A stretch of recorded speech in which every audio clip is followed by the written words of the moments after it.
So here we go. You better buckle up, Buttercup. And a whole new attitude to your afternoon. I want to know what's going on, and I want to know right now. You know, two dudes talking sports. And you two will be awesome. Live from News Talk 1480 WHBC. It's a household name. Who the hell are you? It's the Kenny and JT Show. Have a great show. That's right. We're coming to you live from the corner of 6th and Market. Beautiful overcast Canton, Ohio, the Hall of Fame city.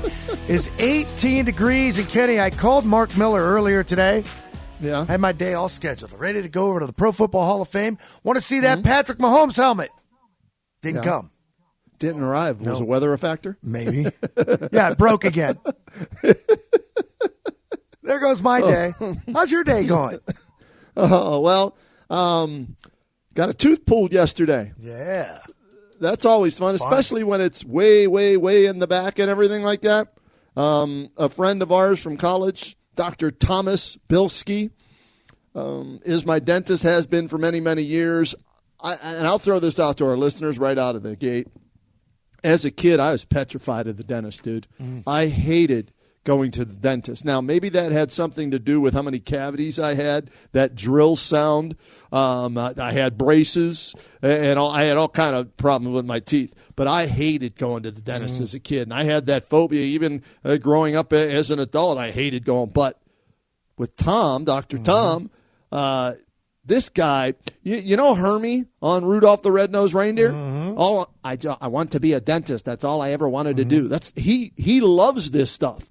So he's like on the latest cutting edge of all this dentistry work and everything like that.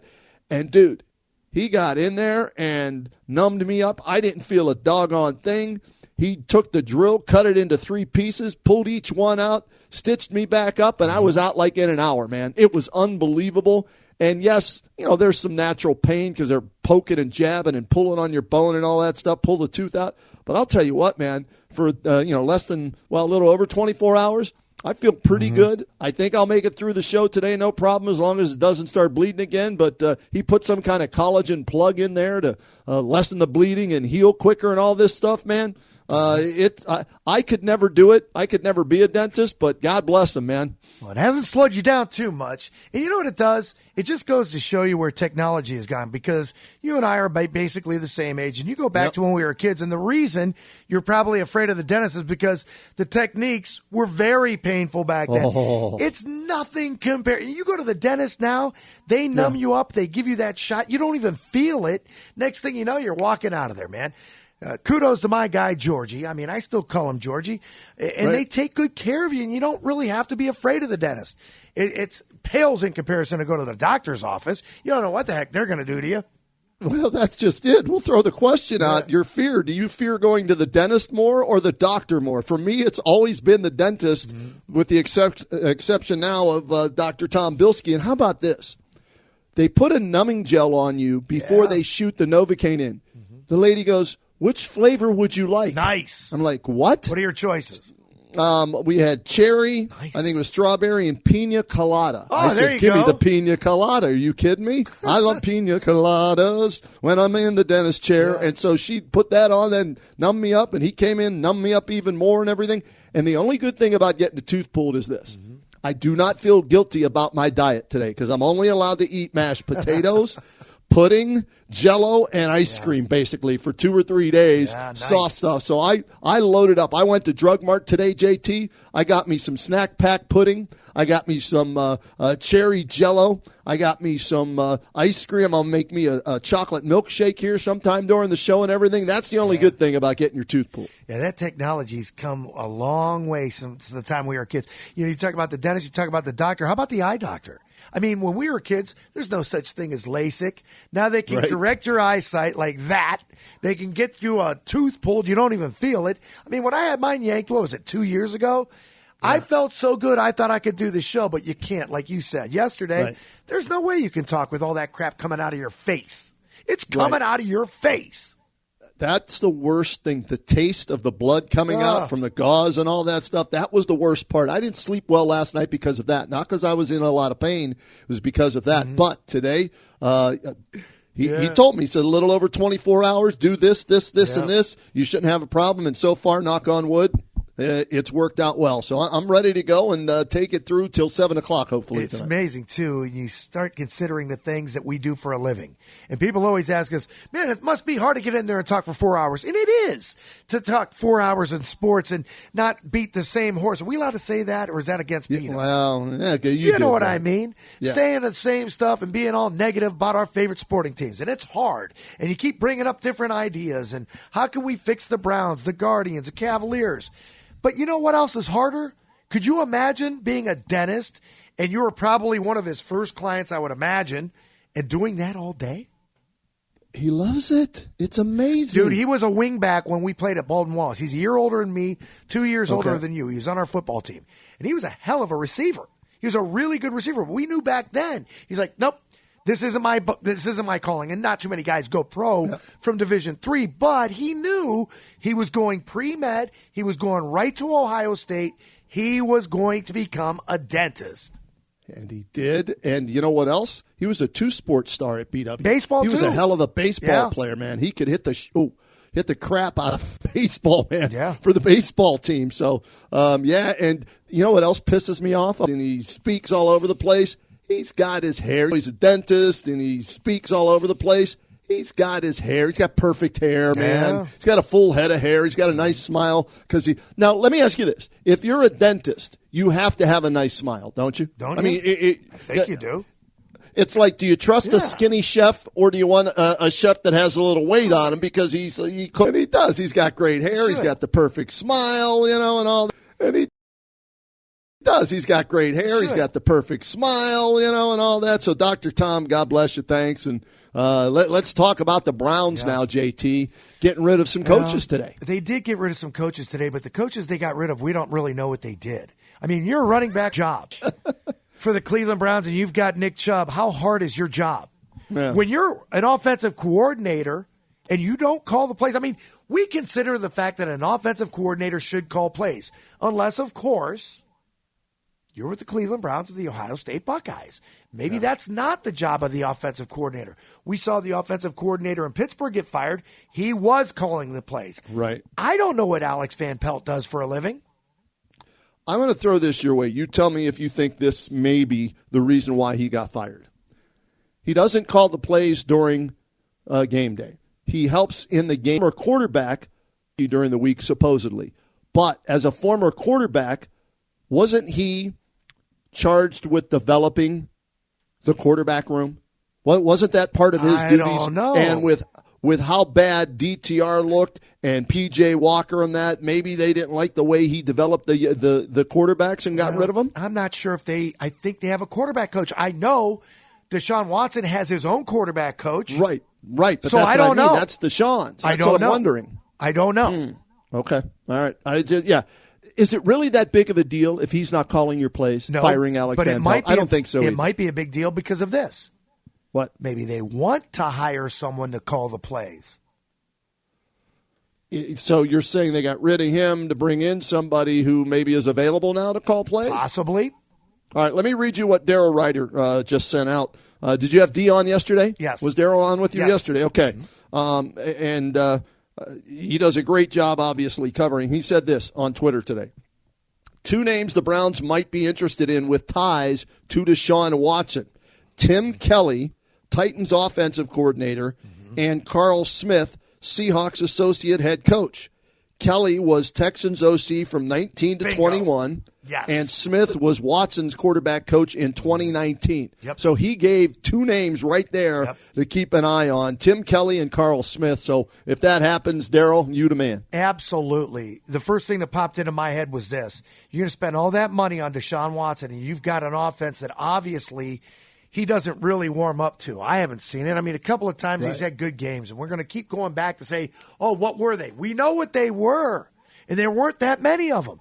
So what do you do to help this guy? I talk about making it easier on the quarterback all the time. Yeah. Go get who made him a 3-time Pro Bowler in Houston. Okay. Go get whoever had him playing at Clemson. Go get that guy when he had his most success.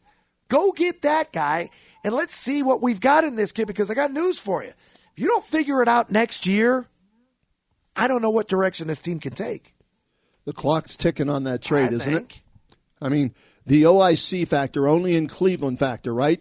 Can you trade a ton of draft picks to the Houston Texans for a franchise quarterback, and they go out, use those draft picks, then come back and beat you in the playoffs, and then the quarterback you got rid of to go get Deshaun Watson just won his second playoff game as a starter for another team, and both of those teams are in the playoffs still, and you're not. Here's the difference. Here's the big difference. You got a kid like C.J. Stroud. You didn't have to hire anybody from Ohio State. Somebody got to him, and maybe he was this good in college. Maybe we didn't get the best out of him in Columbus. I don't know. But he didn't have to have anybody come back in and help him. He ends up being a stud, and he's going to be, unless he has some kind of a crazy sophomore slump, he's going to be one of the best quarterbacks in the AFC for years to come. Jordan Love, Green Bay, gets to play behind Aaron Rodgers for 3 years. This is the first time he ever started. He ran circles around Dak Prescott. Now, would you rather have Jordan Love or Dak Prescott? It's only one game, but I'd say this. From what I saw, he ran circles around Dak Prescott, and I like him better than Dak Prescott right now. So the point is this.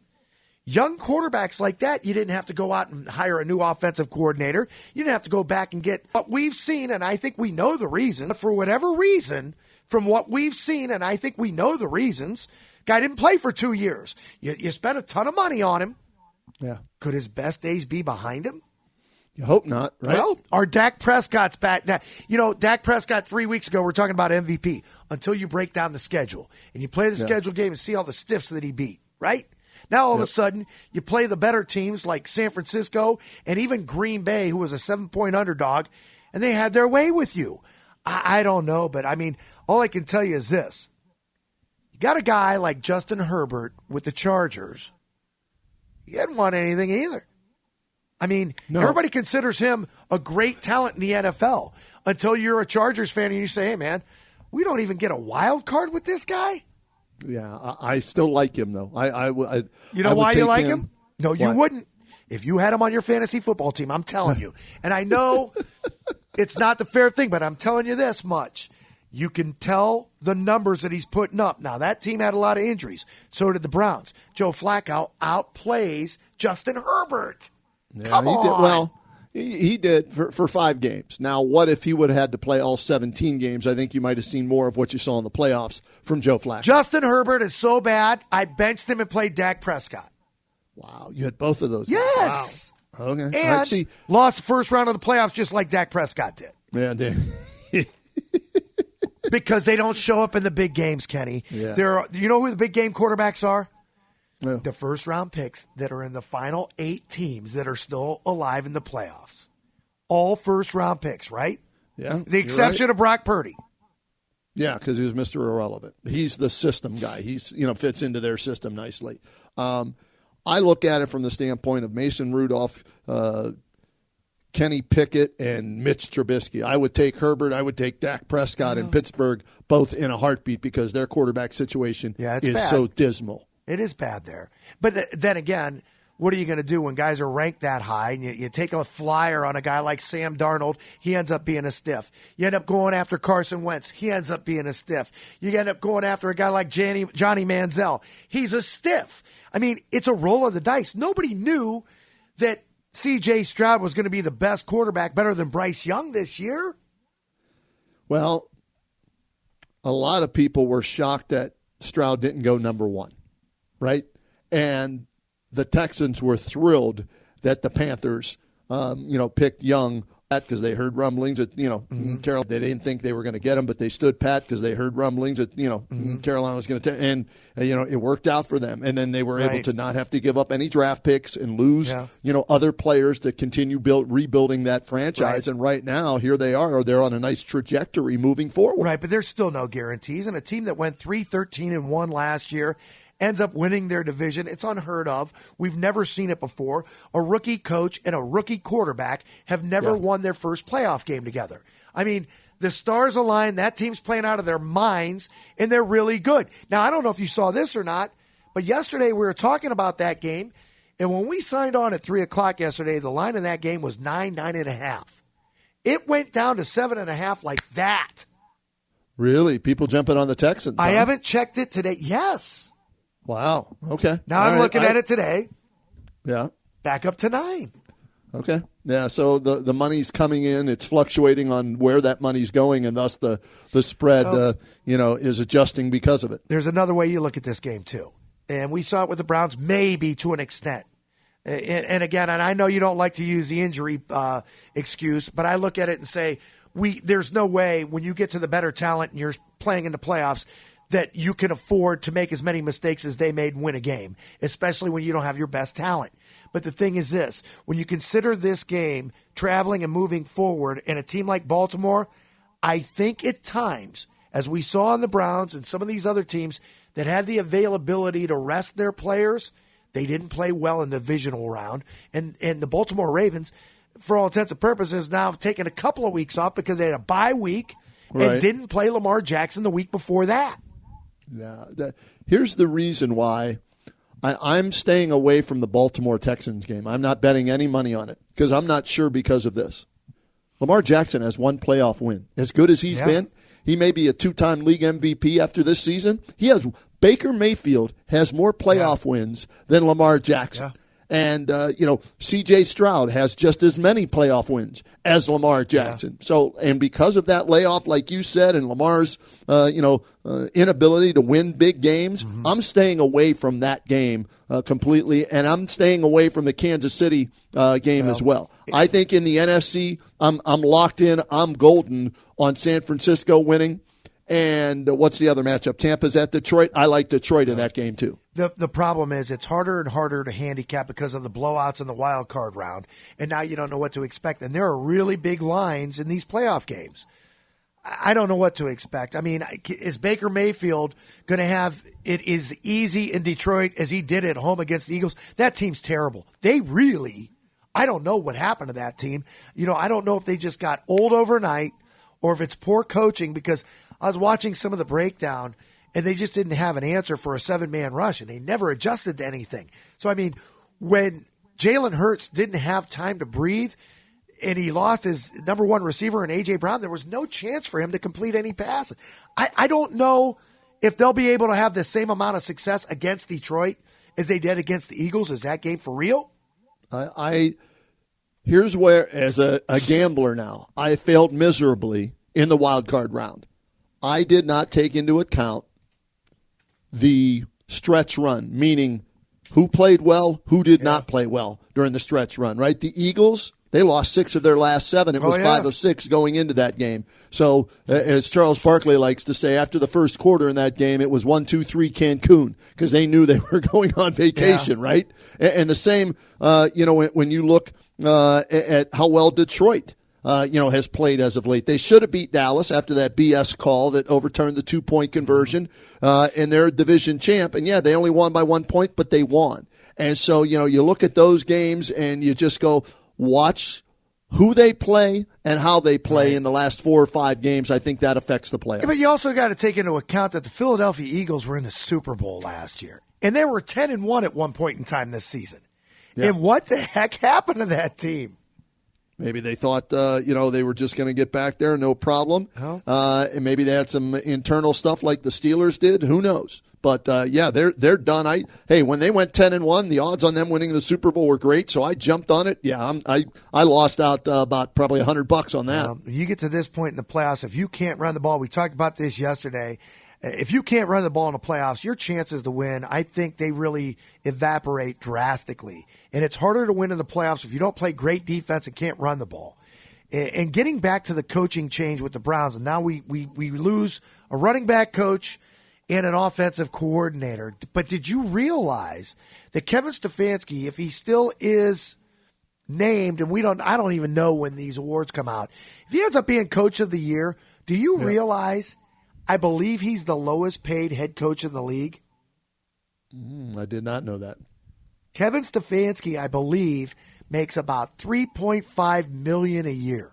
That's it? Wow. Consider the fact that Jim Harbaugh interviewed today at Atlanta, and supposedly there's a 10-year offer on the table at the University of Michigan.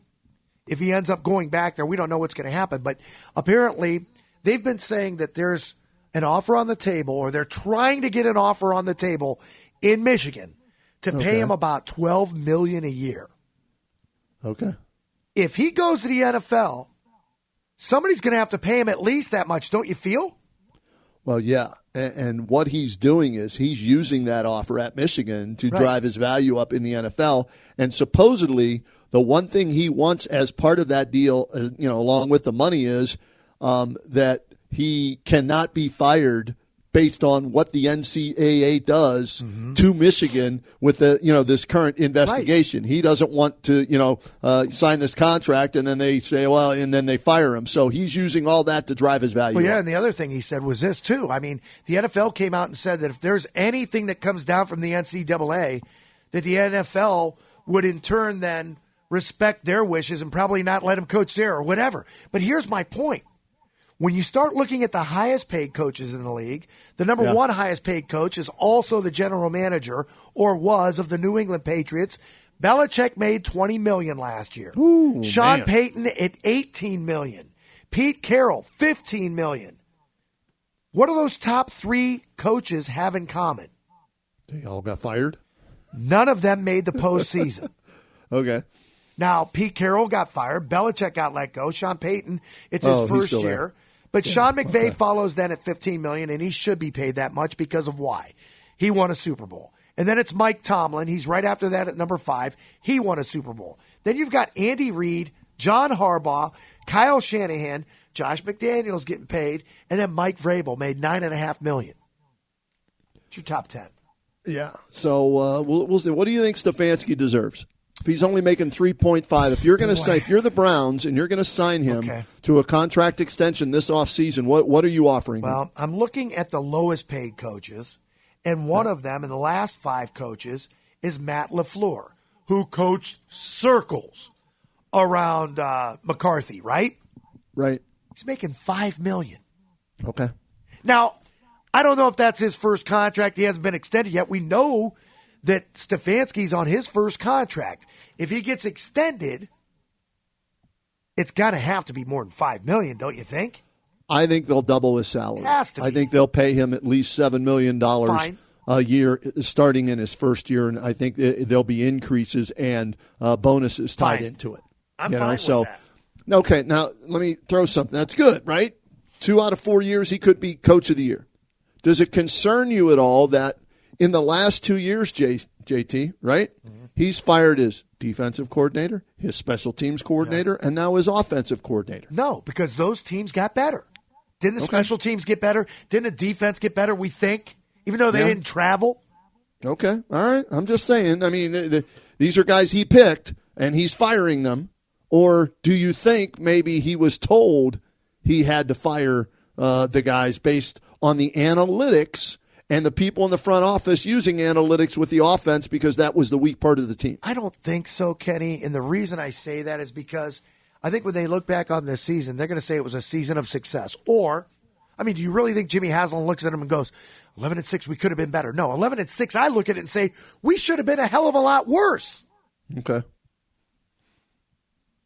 I just, I'm that's a lot of coaching turnover for a guy that you're thinking about extending. But, like I said, he's been there 4 years. He's got one Coach of the Year award. He may get his second, right? So maybe he's the right. I don't know. It's just interesting. The Browns are always interesting in the offseason. There's always something going on with the Cleveland Browns. Always. And they're going to make a bigger move than this, I have to believe. Now, whether or not it's a Murray Cooper or they do something with the offensive line, I mean, you can't continue to move forward with backup tackles in this league. Although, when you consider the fact that when Jed Wills went down, the left tackle play wasn't extremely horrible, but they still couldn't run block. Right. Yeah, and that's, as you've pointed out, you've got to be able to do that. Now, we saw this when Trevion Henderson played for the Buckeyes. Trevion Henderson made a bad offensive line average for Ohio State. Nick Chubb maybe has made a average offensive line look good in the running game. Well, guess what? He wasn't there, and the running game wasn't as well. So, but I still think their biggest need this offseason, 1 and 2, left tackle, wide receiver are my top 2 positions. Then I'm going to throw in a game changer on defense as my top 3 wish list. All right, we're going to break in right now. Hey, some news on Bally Sports. and how it could affect both the Guardians and the Cavaliers as far as watching their games now and